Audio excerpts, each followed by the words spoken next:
semester 3 dari Perbankan Syariah 4B. Baiklah, di sini saya akan membahas tentang materi mengenai isu-isu perbankan dan lembaga keuangan syariah. Langsung saja materi yang pertama yaitu BUS, BPR, dan BPRS. Bank Umum Syariah adalah bank yang dalam aktivitasnya, baik itu penghimpun dana maupun penyaluran dananya, memberikan dana mengenai imbalan atas dasar prinsip syariah, yaitu jual beli dan bagi hasil. Prinsip utama dari bank syariah berdasarkan prinsip syariah, yaitu hukum Islam yang bersumber pada Al-Quran dan hadis yang melarang melakukan riba dan melakukan investasi pada usaha-usaha yang digolongkan haram.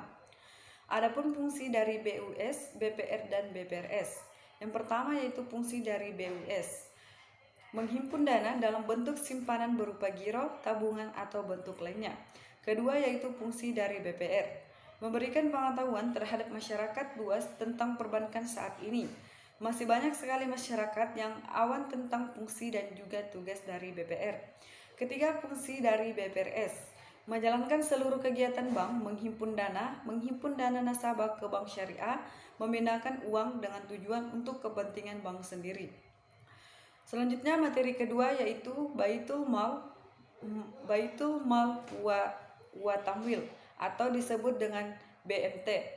Baitul Mal wa Tamwil atau BMT adalah lembaga keuangan mikro yang dioperasikan dengan prinsip bagi hasil, menumbuh dan mengembangkan bisnis usaha mikro dan kecil dalam rangka mengangkat derajat dan martabat serta membela kepentingan kaum fakir miskin, yang beroperasi sesuai dengan prinsip-prinsip syariah Islam dan tata cara beroperasinya mengacu kepada ketentuan-ketentuan Al-Quran dan hadis.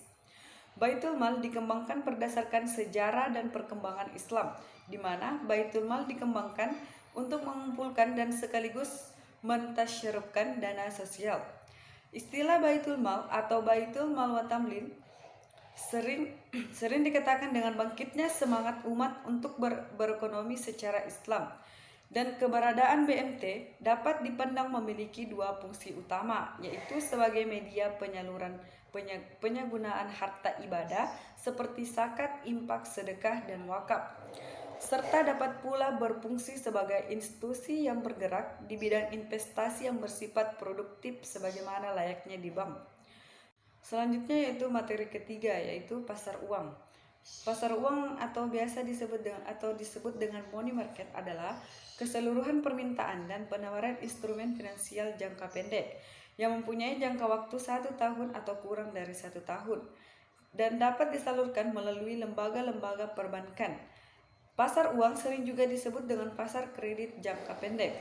Adapun fungsi dari pasar uang yaitu sebagai lembaga-lembaga keuangan, perusahaan-perusahaan keuangan dan peserta lainnya untuk memenuhi kebutuhan dana jangka pendek maupun untuk menetapkan dana atas kelebihan likuiditasnya. Yang dimaksud dengan kelebihan likuiditas adalah lembaga-lembaga keuangan yang mempunyai kelebihan dana dalam bentuk dana segar, baik berupa kas maupun dalam bentuk-bentuk surat-surat berharga dengan jangka waktu 1 tahun. Adapun pelaku di dalam pasar uang diantaranya yaitu pertama bank, kedua yayasan, ketiga dana pensiun, keempat perusahaan asuransi, kelima perusahaan-perusahaan besar, keenam lembaga pemerintah, ketujuh lembaga keuangan, dan kedelapan individu masyarakat. Selanjutnya materi keempat yaitu pasar modal. Pasar modal adalah kegiatan yang bersangkutan dengan penawaran umum dan perdagangan efek, perusahaan publik yang berkaitan dengan efek yang diterbitkannya, serta lembaga dan potensi yang berkaitan dengan efek. Pasar modal sangat bermanfaat bagi para investor dan di dunia usaha pada umumnya.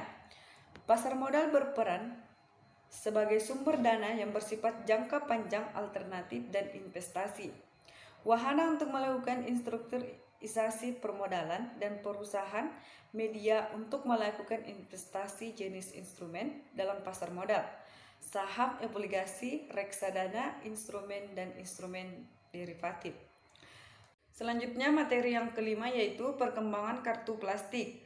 Kartu plastik pada dasarnya adalah kartu yang diterbitkan oleh bank atau perusahaan tertentu yang dapat digunakan sebagai alat pembayaran atau transaksi barang atau jasa. dan menjamin keabsahan cek yang dikeluarkan dan untuk melakukan penarikan uang tunai. Adapun fungsi dari kartu plastik yaitu pertama sebagai sumber kredit, di mana kartu dapat digunakan sebagai instrumen untuk memperoleh kredit dengan mekanisme pembayaran setiap transaksi atau secara per bulan. Kedua, penarikan uang tunai. Kartu dapat digunakan untuk penarikan uang tunai baik di konter bank maupun di mesin ATM. Pinjaman cek kartu dapat digunakan untuk menjamin penarikan cek yang ditarik si pemegang kartu guna meyakinkan penerima cek dalam bertransaksi. Selanjutnya materi yang terakhir yaitu materi keenam, pegadaian.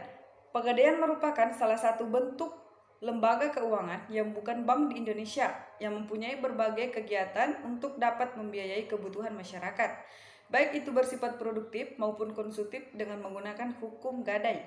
Adapun tujuan pegadaian yaitu pertama, turut melaksanakan dan mengunjang pelaksanaan kebijaksanaan dan program pemerintah di bidang ekonomi dan pembangunan nasional pada umumnya melalui penyaluran uang pinjaman atas dasar hukum gadai.